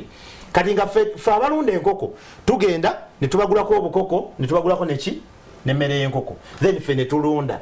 esawa ya lero esala koko ina farm y'enkoko eri oluweero bayina enkoko over 1 million of layers ezisinga otundibwa mu Kampala ziva ku farm ya esala kuku kyokka be batuguza de old batuguza emmere y'enkoko ne berundira n'enkoko ne batunda n'amaji agasinga otundibwa mu Kampala gava ko same farm tulemegenda individual no just in just an example because nze ndi mulunzi wa nkoko so I've given you the specific nze na farm yange eriko enkoko mutwalo but nze njagadde kubeera specific on what I know oba kitegeera nti at the end of the day investor ja nga kyazo okukola kye tutasobola tukyagala kyengambye nti batuguza de old chicks ne feeds which is okay tuba twagala the quality newe bagenda deep ne batandika oyingirira ate bye tulina okukola kitegeeza bana bali mu market babagobamu oba kitegeera so the same applies kati bali bogoba mayirungi gyobasindikira naye waliyo okunyigirizibwa okuliyo so tereza mulimu gwabwe tulabe nti tubatereza tutya nenga tetubasindikiriza bajja mulimu kukola ngayo tukanti tutereza nvuba mbi ate ne tubagulira ddala ku nnyanja ne twokya n'emyalo. Okay, olebo komakech njagala abantu obategeeze ekituufu baba abantu bategeere kuba abamu badde bagamba nti amayirungi bagaweze oba ba regulatings. Amayirungi bagaweze. Sawa zino omuntu akozesa enjaga y'omu n'omuntu akozesa mayirungi. Bakusanga ne mayirungi kukwata kusiba okutunda mayirungi n'okozesa mayirungi. Webaza President Museveni olw'okubaza etteeka eryo tugenda odyebaza lwa bizibu bye tulina ne ssente gavumenti zeeteeka mu kujjanja kankutwale mu kujjanja abaana abalwadde. Eddagala teri muzadde agula ddagala gavumenti obuliri obusangayo. Blanket ogisanga emmere gavumenti yeeriisa oyo omuntu okujjanjaba oyo omulwadde si gwajja n'omujjanjaba gw'otwalayo n'omulekayo. Cost gavumenti sente zeeteeka mu butabika wokka ate ogenda obala mu sente ziva mu mayirungi na bino ebintu byonna bikola ki zonna zigwera mu balwadde ate nga at the end of the day oluzinza abaana tebagenda kudda. Kati kikyoba okola saawa eyo wakiri galawo channel eno ogambibwa n'abantu era nze nsaasidde nnyo abadde balima mayirungi naye kyetugamba kati Ministry of Agriculture eveeyo ekupinga bano abantu badde mulima mayirungi katudde mu kirala. Ngenda ku example amata gafuna kiralo amatagafuna kyo sawa zino olisho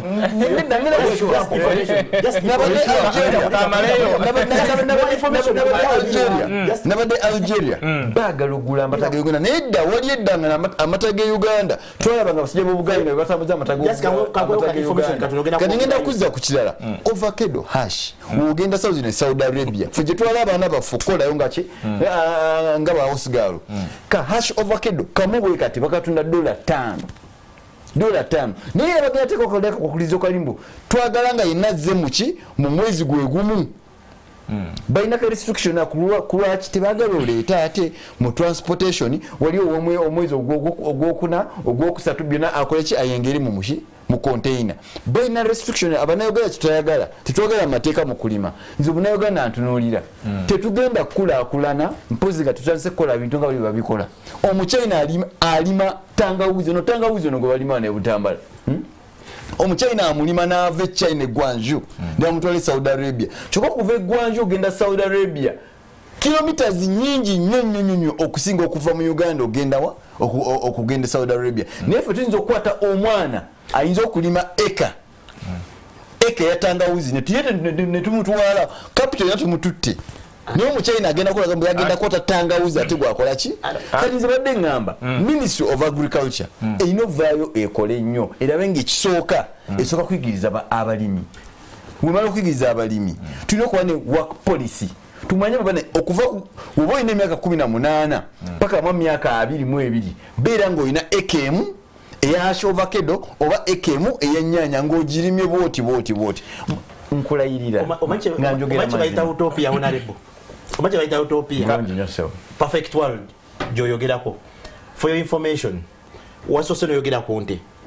Ministry of Agriculture gyoyogerako yasaba 42.4 billion for livestock management omwali okugula vaccines n'ebirala byonna 42.4 billion buli vaccine mumanche mwakola mu parliament you approved 4.24 billion 10% of what they asked for ne mugamba nti 4.24 billion bazikose to set up quarantine centers webana quarantine ingirente tebetaga gula ddagala abantu bajja kwegulira ddagala okosajjo mu parliament yennyini twakijeewo zenjagada kuwa on record nkwati gundi za mwezi nyingi gochogambye nti ente zifuna nnyo Ministry of Agriculture gigamba ekole ogwayo naye nga nesente zeugamba bakozese tebazikola ki tebazirina the same Ministry of Agriculture the last financial year later 800 billion zeyali eyagala mwakola bwe muti basala budget eya ministry by half bajiwa 432 billion naye ne bajongerako 1 trillion ate ne bagiteka mu PDM ne bagamba bongeza budget ya agriculture and agro-industrialization ne bafula 1.45 something trillion nti bongeza budget nengo liya sabeluna no mwako bina no mwongera akawumbi no kumwaka no ka PDM ministry of supportinga mu wogena mu livestock for example budget extension support for agriculture mulimu extension staff abasasula salary. What they did, the other financial year mwalimu 151 billion for extension support non-wage ebijitali za misala. Omwaka guno tebaleeta wadde 10 waliwo 0 for extension non-wage support. So ogamba nti basupporting agriculture really? Okay. Olaba nti obulimi babwinamu interest nga yenkola yaabwe kati saa zino ogamba ministry of agriculture ekole kino, ministry of agriculture ekola kino, naye nga ne mukola budget temugiprioritizinga mwakwata vote agriculture is vote 10 vote 1 state office of the president sente zafuna zisingeza ministry of agriculture obungi, which may be understandable senga it's prioritized, which may be kucha trillion jetwataka ku PDM no bichinde tuprioritizing on PDM nte nedda emwanyi na byenyanja bitusinga obwo katika no ku PDM yenyini goyogera mu agriculture omwenyini nyini tekigasa ate okwate sente ate zo zeke mu agriculture nga PDM mota PDM yenyini goyogerako mwamo 1 trillion. Okay. By the end of the second quarter, PDM they had released only a quarter. Kitegeeza neza mwaka bamu mutaddeyo temuzisindikayo. Ate temuzisindikayo. The technical staff benyi bazibba ne prime minister yenyini yabanaga. Abakozi bamwe bazibba. Okay bazibba. Gagende wa mukuru wa Rugembe. So, mukuru wa Rugembe njaga tunulire Etteeka lya isi. So what happens to regions nga Butambala ye badde manyiddwa nti ekivaayo bogere Butambala Mayirungi na Ntangawuzi kati Amayirungi Kasenge Kyengera n'abalala. Okay. Nayogedde bwenti nti omanyi tulina kye tuyita market forces. Yes. Nti bw'oba okola regulation oteekwa okulaba nti toleeta mateeka gatali practical. Buli lwoteeleeta etteeka eri practical nga nakwesa ekyokulabirako ekya COVID naye oyinza okujja nga headmaster n'ogamba abazadde nze saagala coaching, naye omuzadde waba yagala coaching nga ne teacher yagala coaching bakwatagana ku weekend olinamu emitwalo 2 eba coaching ku Monday ne bakomawo nera nga tebasobye coaching etteeka lyo lisigala liri hanging kuba tosotinze demand ne supply bo bakwatagana ne bakulekaawo ne badde eno ne bakola ebyo. So what is going to happen kiri bwe kiti nti actually kino ekintu kigenda making a situation worse. Kati kanku example nti mu United States bwe bateekawo etteeka lino kilogramu ya kati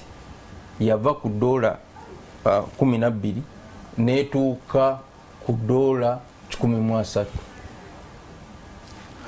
Buli lwogira n'ogamba nti katikati tumubaninze babalimi bajja kweyongera okulima kuba bonna tojja bakwata kijja kubeera kizibu, naye ekikulu kijja kuba nti kati ababagulako ate bajja kwesanga nti sente babawa nyingiko. Kitegeeza nti ate you are promoting the growth of what? Of cat. Okitegedde? So mundaba yange therefore bandifunye engeri gye balaba engeri gye bateekawo etteeka eriri fair, bano abantu baffe basigale mu business eyo kirabike nti ate tetuteekawo parallel market oba gye tuyita black market egenda okulabika nti ate edefeating purpose yaffe. Then n'ekirala tuteekwa okuddayo ku lwaki tukola ebintu bino kuba dokita abadde agamba abaana baffe biki nakyogedde neŋŋamba nti tetulina evidence ti abalwadde abasinga ebutabika balwadde lwakuba kati bwe tuba na evidence eyo kitegeeza nti oyinza okubujjanjaba musujja naye ng'obulwadde buli walala. Kuba nze nandisuubidde nti Abasomaali kuba Abasomaali abo basiba ku kati oyita mu kisenyi nosanga abasajja batudde ku kati kuva ku makya paka lwaggu abo bwe balisoose butabikaejjudde Basomaali ejjudde ba Eritrea ejjudde ba Ethiopia naye tebajjudde. naye ne munanga wali etteeka eddala abantu abo tebaagala nnyo kukozesa amalwaliro ga gavumenti kati ogamba era bw'obalaba abasomali babikosa ku street abagwe eddalu bonna babiri gye bali omulwadde w'omutwe tasobola sigala mu nze ebitundu byesinga obeera kisenyi kaleebe zesinga okuwangaliramu buli omuntu teri basomali baguba ddalu tebaliyo buli omusomaali ate ne butabika tebaliyo buli omusomaali walwala nze nkyabye emirundi mingi buli omusomaali walwala bamutika ne bamuzaayo ate walwala bamukwata namutwala mu private institution butabika ono gwemulaba yono si mirembe myereere eyo naye dokita okimanyi abasomali abasiba okubeera baba ina sente United Nations Refugee High Commission tebaba wa sente bagenda mu malwaliro agalina ku sente nga Hope and Beyond 20 cent ne bajjanjabireyo ne si kituufu mu zo statistics tuzirina eziraga nti bwe bajja singa nazze nazo naye nga gye ziri eyo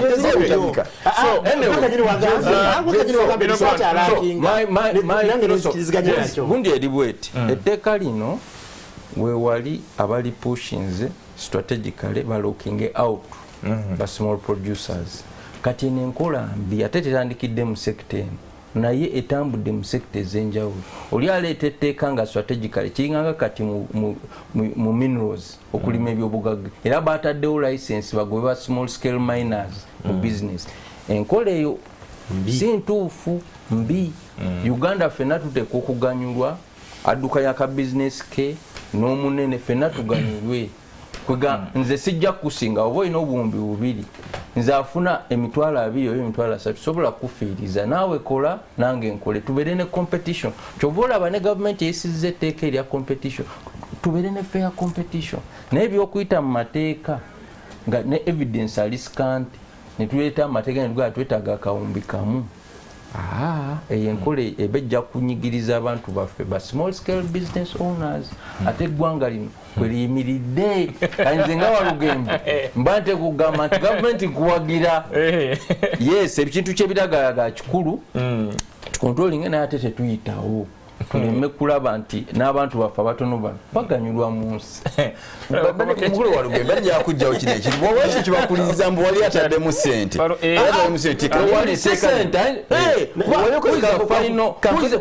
omanyi etteeka lino ani yaligoba abamira nyininyini bagenda mu kooti nibagoba lino etteeka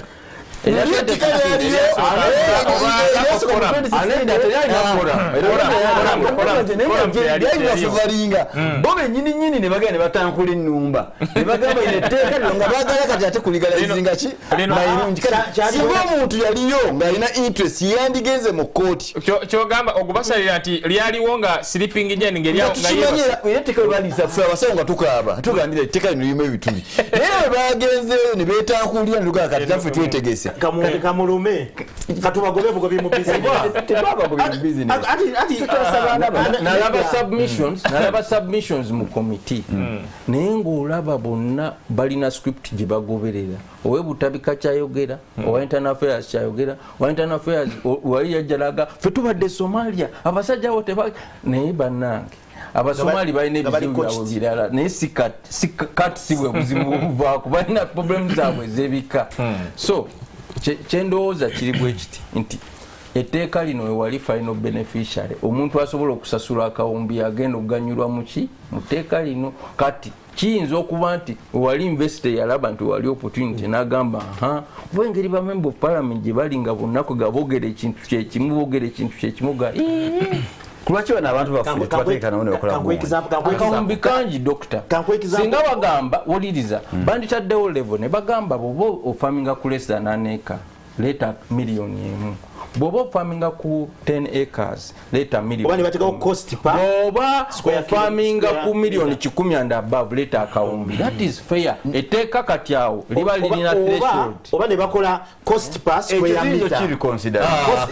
ono ne bagamba ne bannange naffe etteeka twalikola bannayuganda sigwa bannayuganda ne bagamba mbu biliyoni emu ate tuba tubabuuza mbu naye mugambe mbu ssente mweziri nnyingi sente mwezire nyingi mu bantu for example zenyizo funa emitwalo 10 ono nafuna mu 3 oli nafuna mu 5 kitegeeza bakola ki ne kati zafuna mwe 10 osaba oti akawumbi soke tugende ekyo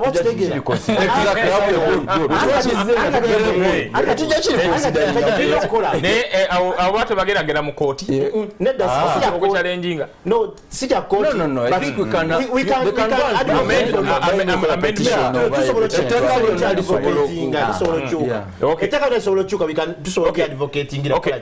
Dr. njagala tule under what circumstances jerino kubanga lichuka bwaba ntino bana abemulugunya kuba bo banji makubo ki okulaba ntino obo olyawo sandi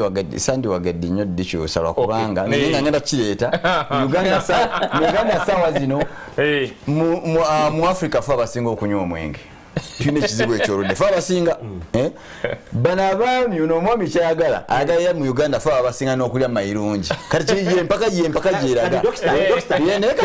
wabanga baga tuli considering towate otekalire gyetiga mayirungi ne mu Africa tulina ekifo mu kulya mayirungi mu Africa kijje tudda nedda towabadde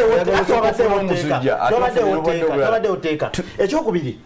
compare cat and tobacco which is more dangerous. Tobacco twamurulinga kwera tobacco twatekako n'ebisanyizo regulations zazo sawa zino omuntu obo tobacco kuna kwa kifananye kuki nakala ga you smoke on your own risky cancer kati ne kukatira mwandigambye bugambi obo tunagundi wotundira mayirungi teka wakapande bwa mayirungi simayirungi gabula beri obulamu lwachi wakati asuka legalizing chemical wa tobacco causing a cancer chemical ali mu kati ta causing a cancer. There is no evidence on that. There was no evidence. Goli musawo. Johnsinga no chimanya. Mulimu chemical PCP. Neze tutugenda yeye sasa. Doctors chemical ali mutaba causing a cancer. Chemical ali mu mayirungi ta causing a cancer. Wabanga baagala bambi bali considering ebbeyi nenga commission already tudde natufunyine evidence mbagenzi wakwa twateka kawiro mbanaye womba mu taxing abantu licenses mulabe company ejja togenda kusaba company ya muna Uganda billion emu atosabe ne ya Israel billion ki emuteche kibate kijja kati baino kitwala at as come as go person kuleve omuntu wajira wo muje wo muchaji ne abana gone banajja ne bagaba nayo banda bila mu shooting abanse ubana ono kujene bank statements zo no let them ngabo ngambi nti ba creating windows over threshold oganti omuntu obo farminga on less than an acre tuwe yakakadde buli mwaka bobo farminga between 1 acre ne acre 5 tuwe sente bweziti kati bali ba big investor basobola okuleta akawombi tubaleke je bali abayizo kwega buli omwafune nine ekyo kina obuzo ojja kukanga ate omuyinda ze naita mubana abantu baffe nabateka mu sente nga yayagala kukolesa wano bakoleki that is their mistake anti kati bayinza kati omuyindi afaminga ku ka eka ne kati wetudda ku kyebbeeyi omuyindi afaminga ku ka eka kamu ayinza okugula abantu bangi kize kibawo okimanyi kati mu Uganda mulimu abachina bangi abogera olunyankole sirucho mulimu abachina bangi abogera olunyankole mwizo okujja n'omitinga committee ya health ne internal affairs awatayi ne mwandika petition nga mukise mu member of parliament ine nange wene olaba we bali bateka kwa example we bali bateka restrictions ku noni ebyo nabyo bagezaako okunyonnyola ndi bajja kola we bati ebyo byonna ate ne kirala balwawo n'okuleta regulations ku noni naye nga bano batandika okukwasa amateeka bo ne batandika ne bakozesa police nze omulundi katono nnyo abakulu mbadde nsaba nsooke nzijewo ezimu ku ndowooza z'abannaffe bano betutandise nabo okutuusa essaawa zino tulabe bo bateeseza batya ku mulamwa guno ogw'olwaleero ogw'etteeka ku biragalalagala nga mutwalidde amayirungi kansooke nono nagambye nti good morning NTV ebigambo tebitanze Emmanuel Machindye amukulu komako ekitamanyi mbeera ya muntu wa wansi kuba asooke yeebuuze lwaki amata tegadibangako ate abantu tulimye vanira naye kyemwamukola okimanyi ono bwateeseza katulabe ono omulala Honorable Komakeki mutuleke mu government yammwe buli kimu mukyeddiza ate cooperatives zonna mwazisuula kati ojja kuwulira nti abanene ba government bokka be bagalima era tutandise okutya nti n'enseenene muleeta tteeka lyazo omunaka walabye nze municipal councillor Kawanda Ward semujjukamya abaana ba Kintu. Okay, ono bwagambye katulabe endowooza endala. Okay, katulinde mu ndowooza zijja kuba zibadde zitya. Ono agambye nze kansala Kannamwangi Abbas chairperson gender committee wa Kiso District Council nebaza speaker Najja Nasifu olw'okuyimirira n'abantu ba bulijjo. Ensonga y'amayirungi eyo Mwami Museveni eyo nedda kanjireke. Bwe tuba mbasaba bobanga ogira ng'oweereza endowooza tubeere civil tulabe embeera nga tetuteekamu bigambo ate bigira. I'm requesting President to help us give us revenue on our cut. Because I'm a student, I'm just going to stay home, even we are going to just steal, cause jobs are gonna get down. I'm Chenswa Sharif from Kasenge. Oh, okay, owe Kasenge na yatus. Katulabono omulala. Good morning. One of the biggest tricks of this government is to make sure Ugandans are poor. The policies they push ensure that local Ugandans are poor and foreigners thrive. Gold, farming, banking, telecom, manufacturing, pharmaceutical, etc. are all dominated by foreigners. Ugandans have been left with our small businesses intentionally through high taxes and high credit facilities. Our poverty is intentional. Imran. Okay, bwagambye oyo Imran bwaweereza. Nze omulangira Lumansi wano Eldoret. Amayirungi tegalina buzibu okujjako okusula okusuula munnayuganda buli waafunira. Lwaki tebawera mwenge njaga n'abanuusa amafuta? Okay, omulangira ye bwatyo bwateeseza. Mwami Ali enkulamusiza ne nze Semakula Ali emunyonyo buziga. Tulowooza nti gavumenti ya Mwami Museveni yesinga okukola research okusinga World Health Organization. Ekituufu tusaasire bakadde baffe kuba gye bigenda okugweranga abali mu gavumenti be balina license. Lwaki buli kyatunzi ky'eggwanga Mwami Museveni ne banne bakyeyagaliza bokka etc. Gold, enjaga, amafuta, emwanyi n'omusenyu baali babiyingiddemu. Okay, kati abantu tebasobola, kati abantu abasaba mu bukadde 3 babategekedde mulimu ki? Tetuganye twagala bannansi balamu naye omuntu okufa enjala afa. Okay, abadde abuuzaawo. Nja kufunayo abalala nga 2-3 n'oluvannyuma ndowooza tukomaawo. Kuloba Dixon from Bududa. It's not all about health of the young ones but the benefit of the government officials. They even employed army to restrict people from harvesting amalewa from the forest. Ekyo mbadde sikimanyi kale. Webale kuweereza Mwami Ali wamu n'abagenyi baffe naddala Speaker Nasifu ne lwaki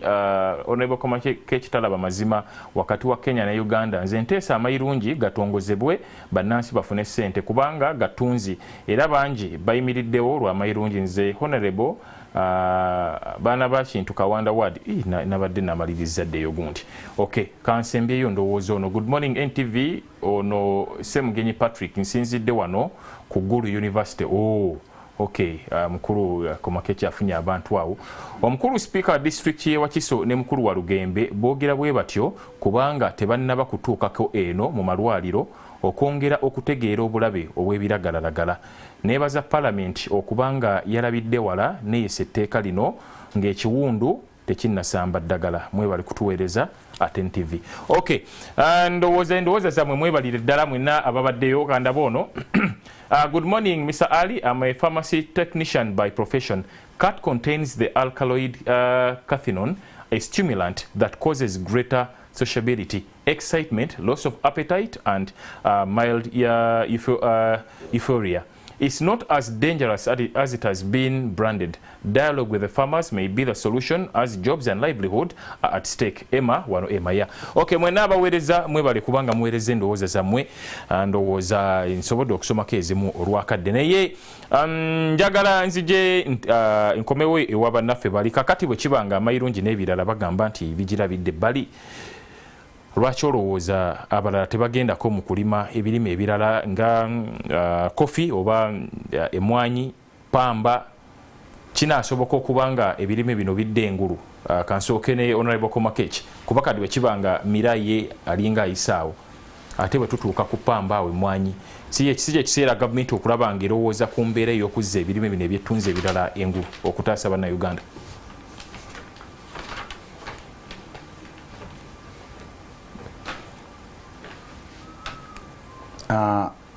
So yenza omuntu omu ssaawa zino ali okukabira gavumenti ye Uganda oba ozze olaba wogenda mu bwojjamu eastern western balina ku mmwanyi era bafunye kinene mu mmwanyi naye ate bwojja eno mu northern Uganda tetulina kye tulina batusiba pamba naye okugagawala ku pamba bajjajja balimye pamba batata baffe balimye pamba obwavu buli eri tebusoboka olina okulima nga eka 30 ofune milioni 10 mu pamba oyo gwolaba era awo nze wenzinza wembeeyanza mu bajjajja bamwe abakwatanga pamba ne bamwokyamu ne bamukasuka fata baffe batyanduza bano abazungu ne bakola kiri bamukuza saa zino wetwogera waliyo ekibala cashonat era ntadde gavumenti ku nningo okulabanga buli homestead wakiri balime cashonat afuna kyewona okusinga gundi okusinga mayirungi cashonat olima ekemu bwetaaga emiti 6 ogenda funa milioni 24 buli mwaka buli mwaka okumala myaka 40 ddala omuntu oyo abadde alima mayirungi oba omuwaddeyo acres 2 ekitegeeza buli mwaka agenda funa milioni 48 ng'ate alima n'ebirala oyinza n'okulimamu ebirime mu cashonat nze ffe mu northern region kyendi okagitetingira kati tulabe nga tufunye cashonat agende mu maaso naye ate nga bwe ŋŋambye gavumenti erina ovaayo eggulirawo abantu market y'ebintu bya Uganda gyebiri organic products abazungu babyagala okufa obufi tugulewo market eri abantu nyinza okukkiriza n'omwami speaker we yagambye mbu okubanga nange kati ng'omunayuganda nange kinnuma vanira we yajjira nga buli omu alima vanira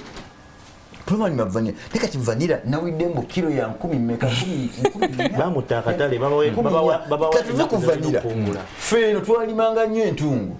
ng'olima entungo n'ofula kilo ne bagigulira omutwalo ogwo gumu nga naye komako ekimotoka nga yasooka nagigulira mu ntungo nalima entungo ekemu nakisira busi entungo zange nzija mu owino oluwuliramu olina entungo kilo 8 bakuweerawo naye kati entungo eri ku 2,000 waliyo ekintu kyekiro tulya nga ffe era njala kweta ensonga yo mu fula ya parliament ki ekibaawo buli wetuleta ebirime ne bijjira ku bbeeyi ya waggulu oluvannyuma akaseera akatono nnyo bbeeyi neyoka neegwa wansi nga buli omu akikoze eki akingiddemu ekyo ekintu kyeta abantu okwetamu ensi yaabwe ne bagamba tulina kyetufuna mu nsi yaffe tulina okukifunira eddagala obanga gyekiri fe twayisiza ino etteeka erya mayirungi tetwatulidde mbuwaayi wali abantu abagenda okukola ki okweddiza bizinesi yo nedda twatuddemu nga tugamba mbu bano abamayirungi lwaki tebekolamu obubondo association nebekola nebeddiza ekintu kyabwe nga bo ovu kyebagenda bawa priority oba basazeho nga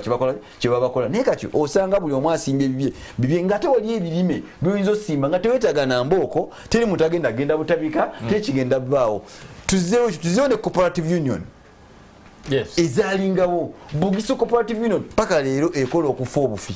era sente ze balina mpitirivu ne bali mu mwanyi kasi tuzeewo cooperative union zino nezikola mwine ebintu nkyo tujja tutambulirawo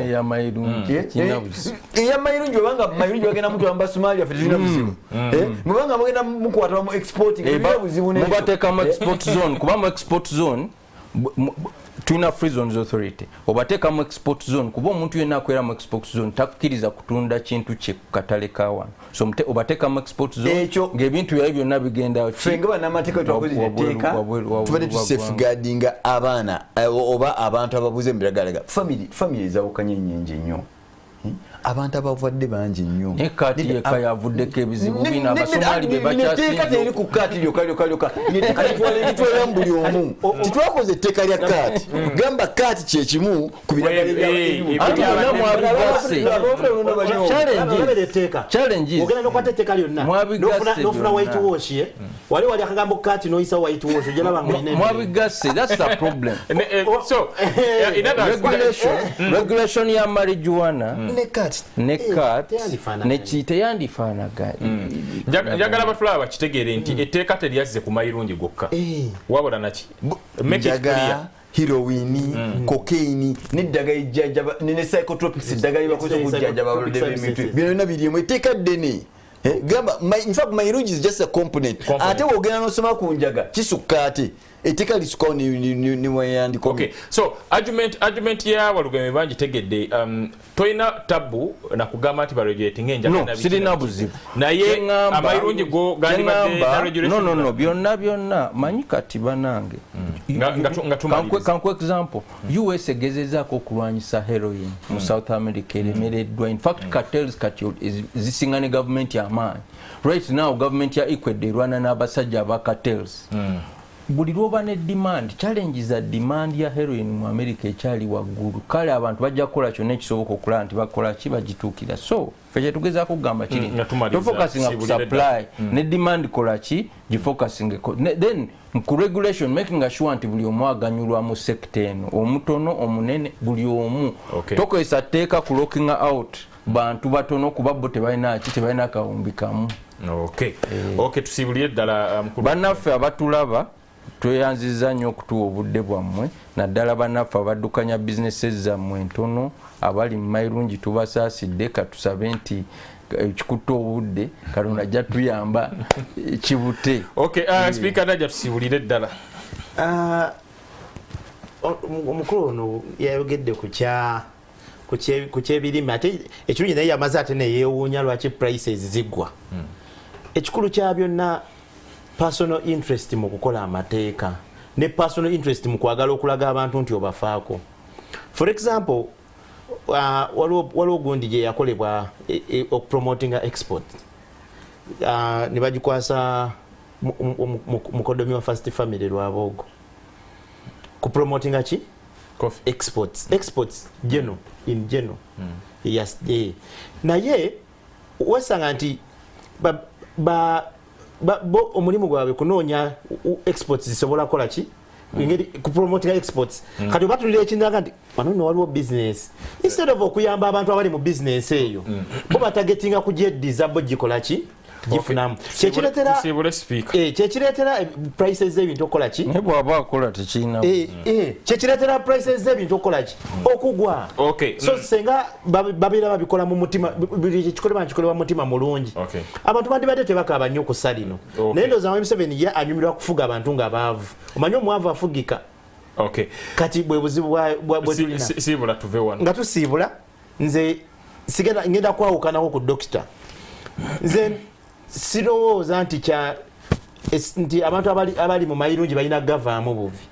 tulina kulaba ngeri ki gye tubayamba mu bizinesi yennyini gye balimu eyaki eyamayirungi sigamba nti olwokuba tegalina medicinal purpose tubagobemu bugobi so nze side sigyendiko nti balina vaamu buvi mu bizinesi bagende bakola ebirala n'ebirala gye tubasindika teri mirembe abalima vanira bakaba mu abentungo mukaaba owulidde kotoni mukaaba kyokka mbagamba mugende mulime ku kotoni ekitali kirungi ababadde naffe okuva ssaawa 3 paka ssaawa zino mwebale nnyo Parliament ya Uganda erina okukolera bannayuganda era buli tteeka litukola kuyamba bannayuganda teri tteeka liwandikiddwa ku jjinja mbu terikyuka mayirungi abaddewo nga tiryamugambako tulabye ebirungi n'ebyo ebikirimu tusooke tuweeyo kanaakakisa waddewo omwezi gumu omwezi ebyomwaka gumu tulabe ekigenda ovaamu bukibanga kigenda tuzza amabega etteeka tujja kukola ki tujja ddiza mu Parliament tukonsideringa lwakuba nga tuyo okusavinga bannayuganda nze kyensobola okugamba mwebale nnyo mwenna gye musinzidde okutulaba banaffe mwebale nnyo kubanga tutambudde fenna okuva ku ssaawa 3 okutuusa essaawa zino ojjukira nti puroguramu eneddibwamu olunaku olw'enkya olw'essande okuva ku ssaawa 4 okutuusa ku ssaawa 6 ez'ekiro gwe atafunye budde kugiraba nsaba Mukama Katonda abankubire inshallah tujja kuwuliziganya oba kulabagana olw'omukaaga olujja nze alimivule weekend ennungi.